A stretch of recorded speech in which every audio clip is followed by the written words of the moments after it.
ವಾಪಸ್ಸಾಗಿರುವ ವಿದ್ಯಾರ್ಥಿಗಳು ರಾಜ್ಯದಲ್ಲೇ ವಿದ್ಯಾಭ್ಯಾಸ ಮುಂದುವರಿಸಲು ಸರ್ಕಾರ ಕ್ರಮ ಕೈಗೊಳ್ಳಬೇಕು ಎಂದು ಉಕ್ರೇನ್ನಿಂದ ವಾಪಸ್ ಆಗಿರುವ ವಿದ್ಯಾರ್ಥಿಗಳು ತುಮಕೂರು ಜಿಲ್ಲಾಧಿಕಾರಿ ವೈಎಸ್ ಪಾಟೀಲ್ ಅವರಿಗೆ ಮನವಿ ಸಲ್ಲಿಸಿದರು. ಇದೇ ಸಂದರ್ಭದಲ್ಲಿ ಜಿಲ್ಲಾಧಿಕಾರಿಗಳ ಭೇಟಿ ಮಾಡಿದ ವಿದ್ಯಾರ್ಥಿಗಳು ಉಕ್ರೇನ್ನಿಂದ ವಾಪಸ್ಸಾಗಲು ಸಹಕರಿಸಿದ ಜಿಲ್ಲಾಧಿಕಾರಿಗಳಿಗೆ ಗುಲಾಬಿಯನ್ನು ನೀಡುವ ಮೂಲಕ ವಿದ್ಯಾರ್ಥಿಗಳು ಜಿಲ್ಲಾಧಿಕಾರಿಯವರಿಗೆ ಅಭಿನಂದನೆಯನ್ನು ಸಲ್ಲಿಸಿದರು.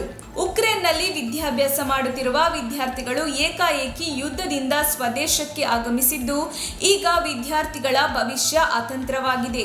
ಹಾಗಾಗಿ ನಮ್ಮ ವೈದ್ಯಕೀಯ ಶಿಕ್ಷಣವನ್ನು ಮುಂದುವರಿಸಲು ಸರ್ಕಾರ ಕ್ರಮ ಕೈಗೊಳ್ಳಬೇಕು. ನಮ್ಮ ರಾಜ್ಯದಲ್ಲೇ ವೈದ್ಯಕೀಯ ಶಿಕ್ಷಣ ಮುಂದುವರಿಸಲು ಅಗತ್ಯ ಕ್ರಮ ಕೈಗೊಂಡು ವಿದ್ಯಾರ್ಥಿಗಳ ರಕ್ಷಣೆಗೆ ಮುಂದಾಗಬೇಕು ಎಂದು ಉಕ್ರೇನ್ನಿಂದ ವಾಪಸ್ಸಾಗಿರುವ ವಿದ್ಯಾರ್ಥಿಗಳು ಹಾಗೂ ಪೋಷಕರು ಮನವಿ ಮಾಡಿದ್ದಾರೆ. ಇದೇ ಸಂದರ್ಭದಲ್ಲಿ ವಿದ್ಯಾರ್ಥಿಗಳಾದ ರೂಪಶ್ರೀ, ಅಮೃತ, ಅಜಯ್ ಕುಮಾರ್, ಗಣೇಶ್, ಗೋಕುಲ್, ಮೇಘ ರವಿತೇಜ, ರಾಮಚಂದ್ರ ಸೇರಿದಂತೆ ಹಲವು ವಿದ್ಯಾರ್ಥಿಗಳು ಹಾಗೂ ಪೋಷಕರು ಹಾಜರಿದ್ದರು. ತುಮಕೂರು ಜಿಲ್ಲೆಯಿಂದ ಸುಮಾರು 24 ವಿದ್ಯಾರ್ಥಿಗಳು ಈ ಪ್ರೊಸೆಸ್ ಸ್ಟಾರ್ಟ್ ಆದಮೇಲೆ ಇರೋದು.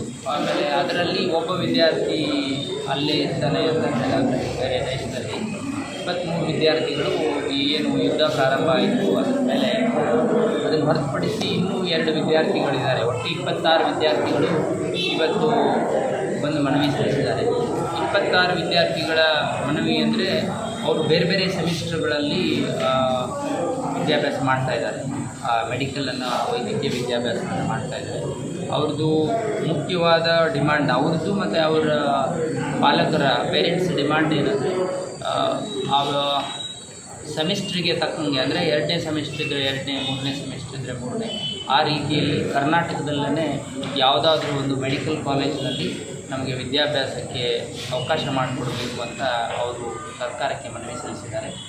ನನ್ನ ಮೂಲಕ ಕಳಿಸ್ಕೊಡ್ಬೇಕಂತ ಅವರೆಲ್ಲ ಕೋರ್ಕೊಂಡಿದ್ದಾರೆ. ಅದಕ್ಕಾಗಿ ನಾವು ಡೆಫಿನೆಟ್ಟಾಗಿ ಅವ್ರಿಗೆ ಏನು ಕೋರಿಕೆ ಇದೆ ಸರ್ಕಾರಕ್ಕೆ ನಾನು ಅವರ ಕೋರಿಕೆಯನ್ನು ಕಳಿಸ್ಕೊಡ್ತೀನಿ. ಸರ್ಕಾರ ಆ ನಿಟ್ಟಿನಲ್ಲಿ ಏನು ನಿರ್ಧಾರ ಮಾಡ್ತದೋ ಅದನ್ನು ನಾವು ಇವರಿಗೆ ಕಮ್ಯುನಿಕೇಟ್ ಮಾಡ್ತೀವಿ.